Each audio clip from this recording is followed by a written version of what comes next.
Hi, and welcome back to the Culture Chronicles. My name's Kate Ball. I am your host and resident bullshit exorcist. And I'm here today to talk with one of my favorite humans, the lovely Charis. We used to work together at Amazon, but basically, Charis is an expert in the field of empathy and emotional intelligence.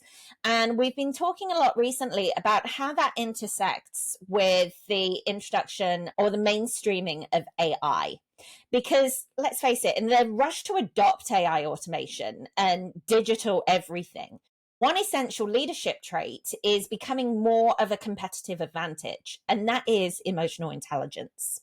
So, in this episode, we're going to dive into the tension and the opportunity at the intersection of tech and humanity. We'll explore how emotionally intelligent leaders are navigating AI integration, managing change fatigue, and building trust in a world that increasingly feels impersonal. So, Charis, would you like to introduce yourself? Yes, Kate, thank you so much for having me, my friend. It's a pleasure to be here. Hi, everyone. I'm Charis Loveland. I am based in New England. I've worked in the tech field for over 2 decades and AI in the last decade. So, really excited to share with you my thoughts, my outlooks, my observations of working at the intersection of artificial and emotional intelligence today. Awesome.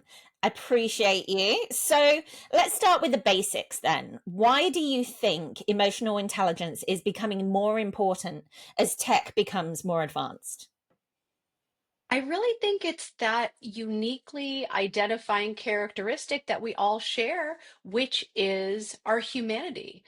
So, as automation continues to handle more routine tasks, what's going to be left is our uniquely human skills. These are things like empathy, emotional understanding. This is going to be a value differentiator for us who are left to both run the automation and make sense of what this means for us as we progress in our careers. And so when you think about a topic like complex problem solving, this requires technical knowledge, yes, but also that emotional awareness and intelligence to navigate different implications. And I think one of the biggest trends I'm seeing is just the rapid pace of technological change.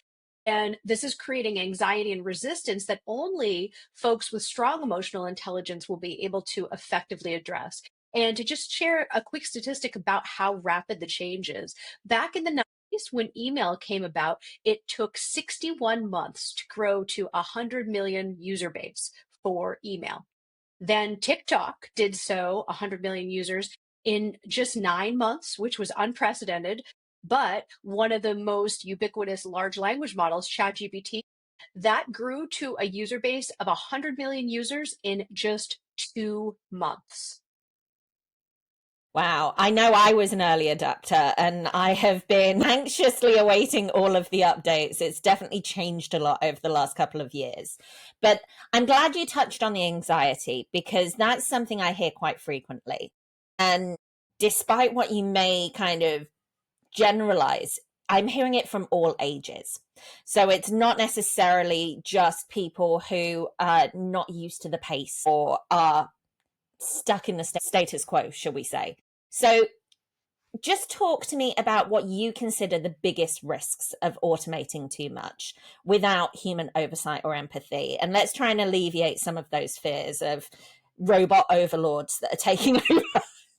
Well, I, for one, welcome our robot overlords, just in case they're listening. But when you think about the risks of over automation, it's things like loss of context, those crucial context clues and the nuance that humans naturally understand, but an AI is not going to be sensitive enough to pick up. At a very high level, these large language models are taking our words, translating that into numbers, calculating a number in vector space that the human is most likely to want to hear, translating that back into a word. There's no sentience, there's no reasoning or logic, just simply a calculator. It's a glorified calculator. So that makes sense that there wouldn't be any nuanced understanding of natural language. There's also the potential, and I think this is one of the scarier ones, for algorithmic bias to be amplified because you really need that EQ check in the mix, that human in the loop. I also very much see a risk of degrading human connections and team dynamics. And these are important because they drive innovation. I actually have an upcoming white paper with my Harvard AI for Human Flourishing coming up about the impact of AI on relationships and communication, and it'll have some best practices. So I will make sure to share that with you when it's published later this summer so you can share with your readers. And finally, Awesome. some of the things we're seeing in researching for this paper are things like increased insomnia and depression, decreased employee engagement and satisfaction. And why is that? It's because one of the primary drivers of our humanity, human connection, and this is based on Daniel Pink's book Drive, What Drives People. It's ramp, relationships, autonomy, mastery, and purpose. So, one of the most important things we have from our origins as hunters and gatherers in our society is that need for human connection. And when we have artificial intelligence, it's decreasing the number of interactions we have with our colleagues. Wow. It does sound scary, though. You have to admit it. So, when you think about emotionally intelligent leadership in this era, what does that look like on a day to day basis? Yeah, there are some best practices that you as a manager or even as a colleague can foster in your organization. So, some of these are regular check ins with teams. How's everyone's comfort level with the new tech? Do you need training, support, or other? Another important element on teams is psychological safety. I've done a lot of research with Amy Edmondson and her formative work in this area. And this allows people to be able to voice their concerns about AI integration. In a lot of cases, it's very time saving and can be very useful, but in some cases, it might be better to exclude it entirely. You also want to balance efficiency gains with maintaining a human connection and also making sure you have avenues for creativity. And you can actually use these tools for things like rubber ducking, which is having a dialogue with the AI, and brainstorming. Those are excellent use cases. You can ask ChatGPT or your favorite LLM to give you, 20 ideas for a particular product launch. And there might be some ideas that you haven't considered. And so that's going to expand your creativity. But you want to make sure that you, as the critically thinking human, have that final say. And finally, leading with transparency. There's been some statements from our shared, your former employer, Amazon, about, kind of the impact of automation on the workforce. And I really applaud those transparent statements because people need to know where they stand with how these AI tools are going to impact your roles and responsibilities. Gallup poll is suggesting that up to 30% of our regular activities are going to be automated just by the end of this decade. So, just in the next 5 years, it's likely we will have 30% of our work tasks taken over by the large language models. Got to say, like I said earlier, I was an early adopter and I absolutely love it. But I also think there are certain flaws to the program still. People overly rely or overly trust in the tool. Whereas, from my own personal experience, even just having them write a basic email or rephrase an email for me to take out emotion, for example, I still find myself having to go back and correct and kind of say, hey, no, that's not appropriate. And things. So, can you give me any examples where you've seen leaders get it right or get it wrong, where some of the soft skills elevated have enabled a team to adapt to change? Yeah, I definitely have seen the good and some of the bad and the ugly. So, where I recommend folks focus on is collaborative implementation. That's so much more effective than a top down mandate, right? People are going to do what's convenient and helpful for them. So, one thing I've seen backfire for a lot of folks, just anecdotally, people coming to my General Assembly classes where I'm training them on large language models is the complete banning of it, right? I call this the ostrich move. It's the head in the sand. Like, nope, you have access to zero large language model tools. And that's just not going to work. People are naturally curious and they want to experiment. So, giving them guardrails and guidelines about what LLMs are safe and what ones are not to use, thinking of it as not safe for work. One of my big rules of thumb here as I'm teaching these classes in adopting Gen AI You need to think if you're entering information, especially if it's proprietary company information in an internet facing LLM. I always think about what would this look like on the front page of the New York Times and how could I justify that? That is a great question to ask yourself because in a lot of cases you want to use internal or proprietary LLMs that are not internet facing. And in fact, a couple of years ago, Samsung workers had a leak by they leaked blueprints and proprietary information into ChatGPT, and caused a data breach. So it's super important that you understand those guidelines. What else is useful is having clear communication channels for both feedback and concern, whether that's Slack or FAQs and guidelines. People are going to have questions. It's natural adopting a new technology. So a safe sounding board for them to share that. And finally, that role modeling from leaders, demonstrating vulnerability and openness to learning. And not to say that they have it all figured out or sorted out, but even vulnerably sharing that, wow, this is kind of anxiety inducing, isn't it? Does anyone have any questions? I certainly feel insecure about, how this is going to affect it. Let's have an open, honest dialogue. And again, that psychological safety is such an important ingredient to have there. So, what are some of the warning signs you've seen that indicate a workplace is leaning too far into the tech? Yeah, I've seen a few red flags. One of the biggest ones is over reliance on data without considering the emotional impact, right? You always want to put on your empathy shoes and say, if I were receiving this message, how would this feel, right? So I've seen a lot of just this is what the data says without considering that impact on someone's emotions. Another one is fragmented teams. So a reduced face to face interaction which can affect your team cohesion. Another one is burnout, right? Rising stress levels as well as resistance to new tech. And finally, a reduced emphasis on relationship building and personal development, thinking that, well, I'll just outsource this to the Gen AI. And it's so important to keep innovating and growing your human skills so that you bring something unique and value added to the table. Awesome. And that segues really nicely to my next question.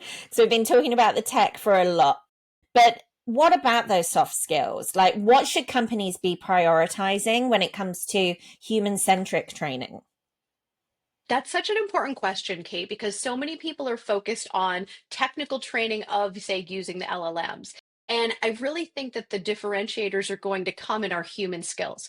Having a focus on active listening, empathy workshops, as you know, we've run these through the EPIC program at Amazon.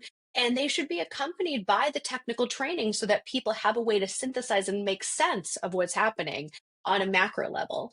Also, conflict resolution skills for managing these AI and human integration challenges, right? What happens if the AI comes up with a different point of view? How does that get managed? Is there some sort of a guiding principle? Like at Amazon, we have disagree and commit. You also, I suggest folks build programs around emotional intelligence as well as cross cultural communication, because there is a lot of nuance that happens in different cultures. For instance, last month I was in Vietnam for a week of epic trainings, and that culture is pretty conservative and also has, I'd say, less of a focus on emotions and much more of a focus on bias for action and getting things done. So I even had one businessman say to me, well, that's interesting. You're talking about emotions, but I don't have them.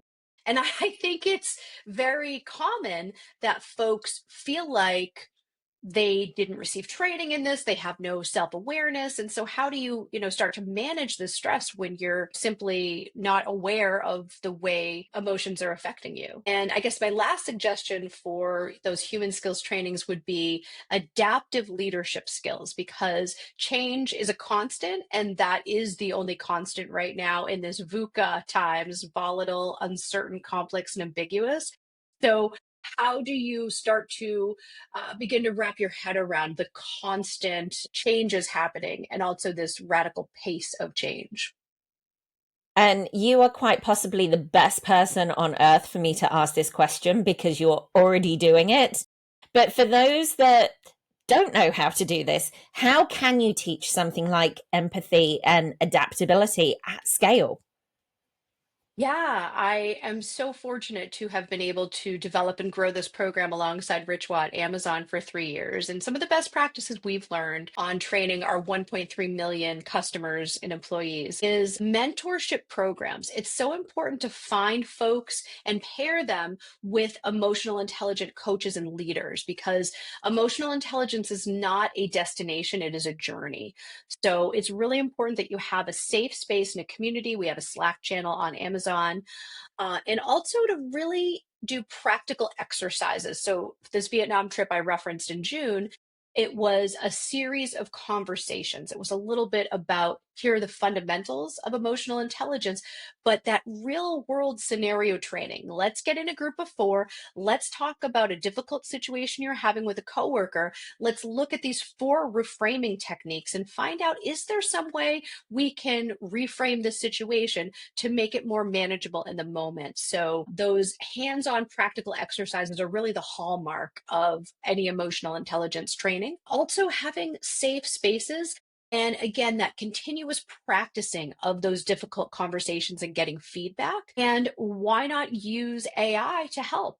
We have an AI powered EQ assessment, Kindred AI, that we use that will give you an AI powered coach to improve some of your areas of where you didn't score as high as in your strengths to get some ideas for how to say improve your frustration tolerance. And it could even be things like virtual reality or a simulation to practice those. And in fact, one of my very favorite emotional intelligence coaches is ChatGPT. I have a 16-year-old daughter, and before I have a big conversation with her or an event, I will rubber duck with ChatGPT and say, hey, I'm throwing a 16th birthday party. What am I likely to miss? And it had inspired ideas like bring phone chargers and do a video montage of baby pictures.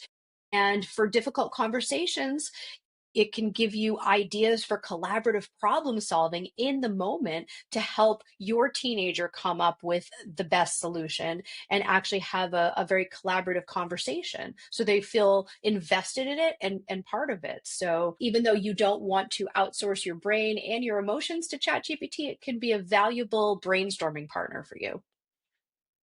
What would you say to the cynics? Because let's face it, there are always cynics amongst us that say things like emotional intelligence can't be taught. It's an inherent behavior. It's you either get it or you don't. So, what would you say to those people who don't necessarily recognize either the value or the capability of teaching these skills? Yeah, so I would actually point them to my friend Dr. Jamil Zaki's research, he's at Stanford and he wrote the book The War for Kindness. And he has found through his research at Stanford that empathy is 70% teachable, only 30% innate. And I have been, a living proof of that with my own EQ journey. No one would have accused me growing up in my childhood or even in my 20s of having solid emotional intelligence. It really was making it a priority, educating myself, learning about it, growing those skills, and continuing to practice. And the setbacks teach you more than the successes, I will say, for sure, because if you can unearth a need for, say, in my case with my daughter, better active listening this winter, I educated myself by watching videos and reading books and was able to become more fluent in collaborative problem solving, technique that comes from Dr. Stuart Oblon, who I'm actually interviewing next week for Amazon Talks. So if you can get curious and say, and stay humble and say, even though I teach active listening, I have this opportunity to get better at it. I think that humility will take you very far. Awesome. And it's worth bearing in mind that most of our watchers and listeners for this podcast work within some spectrum of human resources. So bringing it back to AI and some of the challenges or the fears that people have. What is responsible AI in your eyes when it not just talks about compliance, but it relates more to a people and culture perspective? Yeah, I really think it's about following the guidelines, and I would highly recommend everyone check out the Harvard AI for Human Flourishing because there is an assessment there. I'll make sure you have the link for your listeners. And when I think about what those best practices look like, It's ensuring that AI is supplemental rather than replacing human judgment, meaning that you always have a human in the loop. I also think that bias is a huge concern. So, building diverse and inclusive teams so that they're first aware of the bias and then can work to mitigate it. I also think we need to be realistic about the AI capabilities and transparent about its limitations, of which there are many. I do think that metaphor of it's a glorified calculator is helpful. Calculators are useful, but they are not some sort of a be all end all. And finally, having a regular assessment, whether it's an anonymous feedback form or regular discussions, how is AI impacting your team dynamics? How are people feeling? Like I said, the research is very clear about the increase of everything from insomnia to anxiety, which seems to stem from that reduced human interaction. And so the first step of anything EQ related is self awareness. So being aware of some of these risks and then creating strategies to mitigate them. And so, as HR and business leaders start to adopt more and more AI tools, what kind of questions should they be asking before they deploy them? Definitely. So, in addition to taking the AI for human flourishing assessment, they should ask the following: how is this going to impact our team morale and team relationships? What training and support can we offer our colleagues? How will we maintain our human oversight and decision making? And rather than automate, augment and keep that human in the driver's seat. And finally, what feedback mechanisms should we implement to make sure that this is going to be not just adopted, but embraced and useful? That's really intentional. And I hope that more and more managers start to recognize all of those steps rather than just rushing to roll out the tech. Um, Now, one of the things that I've been hearing and seeing people talk about is that fear that they're being replaced. So, what advice would you have for leaders who are implementing new tech to help ensure that their employees feel empowered, not replaced by AI and automation?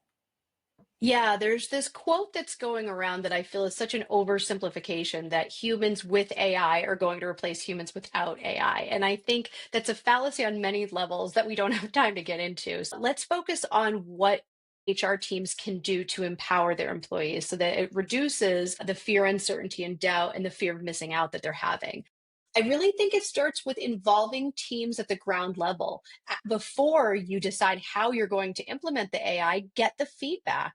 We're working on a policy. We want to hear from you. It can be a simple survey. And you also want to tout the benefits. AI does free up time for you to do more meaningful, purposeful work. You also want to provide career development paths that are clear that show this is how we envision AI affecting your career and your career trajectory.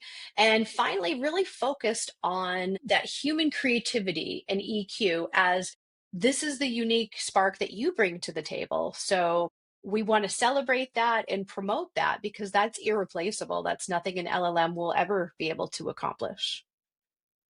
So, 5 years from now, what do you think is going to matter more in leadership? That technical fluency or the emotional intelligence? Definitely the EQ. And it's because the technical skills are going to be more automated. AI can write code now. So successful leaders will need strong emotional intelligence to manage those human AI collaborations. And research, even before LLM, shows that 85% of your total career earning potential, this is from research from Dr. Daniel Goleman, comes from your emotional intelligence. Shockingly, only 15% from your IQ and technical skills. So, if your total earning potential is determined 85% by your EQ, that's going to become potentially even a larger percentage as these tools get implemented. This technical understanding that we've all worked so hard to achieve is going to remain important. I look at learning AI or a new tech as another language. It's like I speak French and I also speak some Python, right? So it's like learning that new business conversational language. So those skills are valuable, but EQ is going to become the key differentiator. And that's because the AI simply won't be able to replace it, that feeling of human connection. And that's, like I said, been underscored by some of the research about the uptick in insomnia and anxiety from using these tools. I am so impressed how you can list off so many names and quotes and facts, by the way. It's amazing to me. My brain does not work that way, but I'm in awe of you. But okay, I need to bring us to a close. But if someone out there is listening and wants to level up their EQ, where should they start? What's one small change that makes a big difference? There's so much out there. I've read over 200 books in it, but you don't have to do that. I mean, one will do, or simply just being open minded and curious. Because the foundation of emotional intelligence truly is self awareness. So, having regular reflection. My best friend uses a journal. You might use an app like the mood meter to just check in and understand how you're feeling. And I'm a big advocate of the optimal performance, right? A lot of people feel like they have to bring their 10 out of 10 every day without effect for what if you had a poor night's sleep? What if you have a headache? Sometimes we need to adjust our expectations for the day based on how we're feeling. You can also practice active listening in your daily interactions. Even if you are a so called expert, you might find, like me, I was not as good at it as I thought. So, really practicing, because most people practice with the intent to respond and they're not listening to actually listen. That's a quote from Covey. And also, talk to your colleagues. Say, hey, I'm actually working to improve my emotional intelligence and I'd like to get some feedback or advice from you. And in fact, use the word advice. That tends to be more effective. People seem a little bit spooked sometimes by the word feedback. So, what are two pieces of advice you would give me for developing my emotional intelligence? Is a good way to start. And think about how you might develop a one on one connection and mentoring. And in fact, I just started mentoring an applied scientist at Amazon who was looking for an EQ mentor. We had such a fun conversation. So, those one on one settings can be super impactful. And in my experience, I've seen that when it comes to something like emotional intelligence, it can be a little more personal, hit perhaps a bit too close to home sometimes when you're getting that feedback or advice. So, any tips for people who are starting to seek that guidance on how to separate themselves and not, I don't know how to say it, but not respond in a negative fashion? Yes. I have a big tip here that comes from Adam Grant's book that he wrote with Sheryl Sandberg called Option B. And so it is to think about my time zone, which is EST. So rather than seeing feedback as personal, pervasive, and permanent, I want you to instead think of it with the acronym EST. It is external to me. That means it does not invade my entire character. It doesn't mean I'm a bad person because of this piece of critical feedback. The S is specific. It does not mean that everything I ever do in the entire future is going to be a terrible thing. And the T is it's temporary. This might be a data point in time that you're not super proud of, but you and only you can embrace that beautiful neuroplasticity of your brain and really build and develop those skills so that you can become the best version of yourself, which is ultimately the goal of emotional intelligence. That's fantastic. Thank you so much, Charis. Do you want to leave us with any thoughts, maybe something that's giving you hope about the future of work as we merge tech with humanity? Yes, I am really excited. And I think that embracing what we call at Amazon a day one mindset, a lot of people call a growth mindset. Carol Dweck's research from Stanford, a Shoshin mind, beginner's mind. I think that being open minded, curious, and I have the personal motto of suck less. So I say every day, like, this is my starting point. So how can I suck less? And just really leaning into those human skills. And I'm excited to see an increased focus on well being and psychological safety. And I think that AI has so much potential to both enhance our human connection and take away some of the drudgery, right? I've had to do some reports that are incredibly tedious and manual. And AI has dramatically reduced the amount of time I'm spending on those. And so I would much rather be having a conversation with my friend Kate than dealing with Excel. So it's exciting to look at, again, these advances in technology with that excitement and the creativity it will unlock for us, and just try to unstick yourself from the fear and resistance, because the change is coming whether we like it or not, and it's here already. I just feel like it's opening a whole new world to me. I've never been great at design and kind of the creative things. And now there's all these tools that can help me do those things that I've always wanted to, but never known how. So I definitely feel very optimistic as well about where it's going and the time it can save us. But all For right, sure. Charis, I very much appreciate you being with us today. I would love to continue the conversation, but unfortunately, we don't have time. So we will leave it there. I will make sure in the notes you've got details of how you can connect with Charis on LinkedIn or find out more about her work and all of that. But thank you, everyone, for listening. We will be back next week with another episode. And Charis, thank you for all the amazing work you're doing. Thanks for having me. So great to be with you and your listeners today. Bye, everyone.